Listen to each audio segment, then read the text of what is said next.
좋은 부엌에 대하여 이야기해 보겠습니다. 좋은 부엌이 가지고 있어야 할 것들에 대하여 정리하고 실제 내돈내짓에서 어떻게 적용이 되었는지 보겠습니다. 좋은 부엌의 첫 번째 조건입니다. 왜 부엌에 효율이 필요할까? 가사 노동의 가장 큰 부분이 부엌일입니다. 전원 생활에서는 더 그렇습니다. 조금 과장하면 하루 세끼만 챙기기에도 하루가 짧습니다. 세탁기와 청소기가 대단한 일을 하지는 않지만 우리의 삶에 미친 영향은 대단합니다. 부엌도 그런 기계와 비슷하다고 생각합니다. 부엌은 우리가 일을 효율적으로 하도록 도와주는 기계 또는 장치여야 한다고 생각합니다. 좋은 부엌의 조건 두 번째, 작업자의 건강입니다. 전원 생활을 하면 몸을 많이 써야 하고 또 몸의 노화는 매일 진행됩니다. 한 번이라도 허리와 무릎을 덜 굽히는 것이 관절 건강에 좋습니다. 부엌에서의 작업과 수납은 몸에 무리가 가는 자세를 최소화하여야 합니다.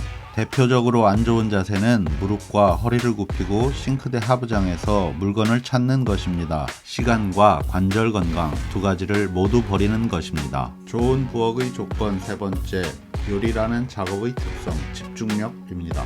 요리에서는 불 조절, 재료 준비, 양념 투입이 지속적으로 확인 조절이 되어야 합니다. 까맣게 탄 생선은 가치가 0이 되어버립니다. 시간이 많다고 느긋하게 할 수 있는 일이 아니라는 것입니다. 가열 중인 냄비를 곁눈질로 보며 재료를 준비하다가 끓어오르면 불 조절을 하고 다음 재료를 투입해야 합니다. 마치 박자에 맞추어 혼자 북치고 장구치는 모습 같기도 합니다. 많은 요소들을 익숙하게 조절을 해야 합니다. 또한 색깔을 보고 냄새를 맡고 소리를 듣고 손은 섬세하게 움직여야 합니다.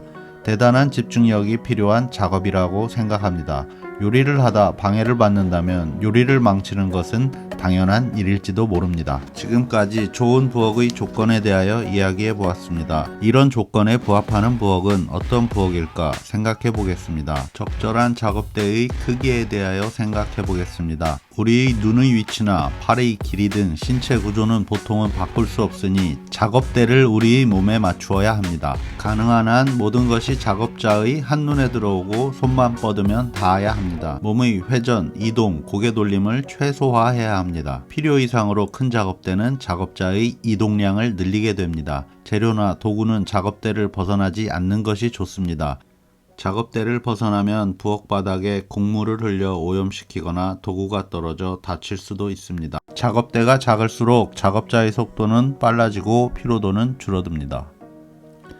두 번째로 작업대의 배치 순서를 생각해 보겠습니다. 작업대의 배치는 작업의 흐름을 따라야 합니다. 그래야 작업자가 적게 움직이게 됩니다. 거의 모든 요리의 순서는 재료 보관, 세척, 잘게 자름, 익힘입니다. 작업의 순서가 곧 작업대의 배치 순서가 됩니다. 당연히 후속 작업대로의 이동은 최단 거리가 좋을 것입니다. 좋은 작업대의 배치 형태는 조리대를 중심으로 양쪽에 화구와 개수대가 접해 있어 한눈에 들어오며 한자리에서 모든 것이 손에 닿는 일자형 배치라고 생각합니다. 첫 번째 장점은 모든 것이 한눈에 보이고 한 손에 닿아서 빠르고 편한 것입니다. 두 번째는 재료와 도구가 작업대를 벗어나지 않아서 부엌 바닥 오염도 없고 안전합니다.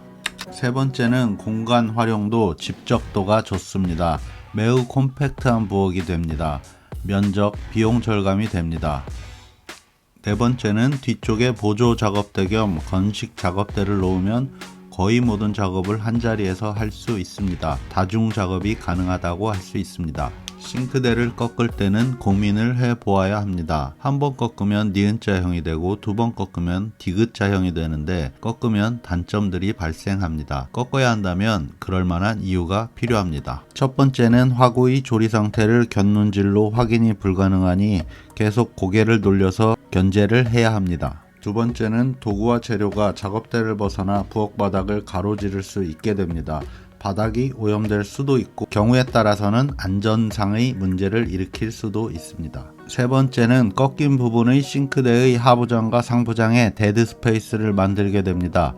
작업대 중간에 데드 스페이스가 작업의 흐름을 끊습니다. 싱크대의 코너장에 회전식 트레이로 수납을 하긴 하는데 잘 써질 것 같지는 않습니다. 네 번째는 기본 작업대가 데드 스페이스 등으로 넓어지면서 건식 작업대를 설치할 공간이 점점 멀어지고 부엌이 넓어져야 되게 됩니다. 넓으면 건식 작업대를 설치한다고 하더라도 작업의 연계성이 떨어질 수밖에 없습니다. 마지막으로 자꾸 넓어지는 부엌은 결국 싱크대 비용과 면적 증가로 인해 건축비 상승을 초래합니다. 결국 작업대의 배치는 모든 것이 한눈에 보이고 재료의 최단 거리 이동이 가장 중요합니다. 1차 작업 범위, 2차 작업 범위 등을 고려했을 때 일자형 배치가 나쁘지 않은 선택으로 보입니다. 좋은 부엌을 만들기 위한 네 번째 이야기는 수납의 구성입니다. 오른쪽의 사진을 보면 하부장이, 서랍장이 한 부분밖에 없습니다. 왼쪽의 사진은 모두 서랍장입니다. 부엌을 볼 때 제일 안타깝게 생각하는 것은 싱크대 하부장을 서랍식으로 안 하고 문을 다는 것입니다. 가능한 한 모든 하부장은 서랍장식으로 하여야 합니다.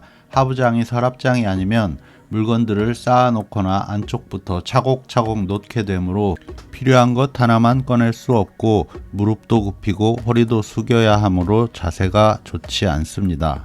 서랍장은 서랍을 열면 다 보이고 필요한 것만 뽑아서 쓸 수 있습니다.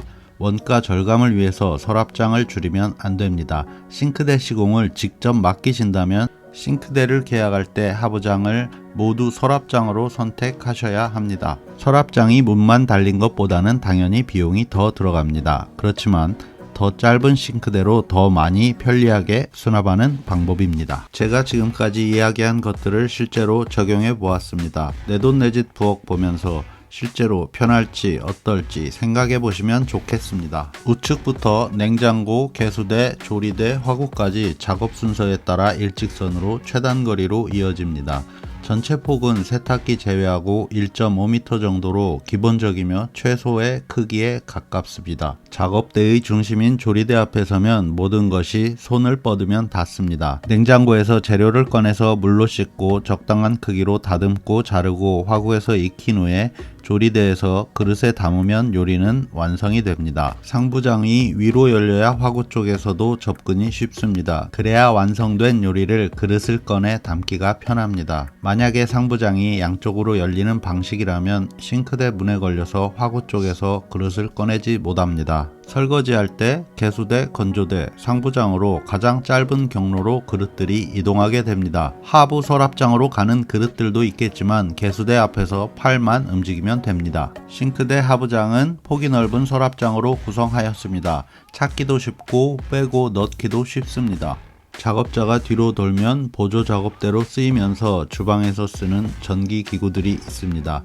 요즘에는 전통적인 조리 방식 사용이 줄어드는 대신 주방에서 다양한 전기 기구들을 이용한 조리 방식이 선호됩니다. 그것들을 수납하고 사용할 장소가 필요합니다. 주 작업대가 좁을 땐 뒤쪽에 보조 작업대를 사용하면 됩니다. 11자형 부엌이 집적도가 높아 모든 것이 손의 범위 안에 들어옵니다. 보조 작업대의 깊이는 40cm 정도면 충분합니다. 일반 싱크대의 깊이인 60cm로 할 필요가 없습니다. 이야기가 많이 길어졌습니다. 매일 하루에 3번씩 반복되는 요리는 가사노동에서 큰 부분을 차지합니다. 기본적으로 좋은 부엌이란 일하기 좋은 부엌이 아닐까 생각합니다. 더 나아간다면 기본적인 것만으로는 집 전체와 어우러지기는 충분하지 않습니다. 주방은 독립된 기능을 가지지만 집의 구성 요소 중의 하나입니다. 전체적인 그림에서의 부분의 역할을 수행해야 합니다. 전체의 부분으로서의 주방에 어울리는 다이닝 거실과의 연계, 그리고 심리적 물리적 위치와 위상을 부여해야 합니다. 긴 시간 듣느라고 고생하셨고 감사합니다.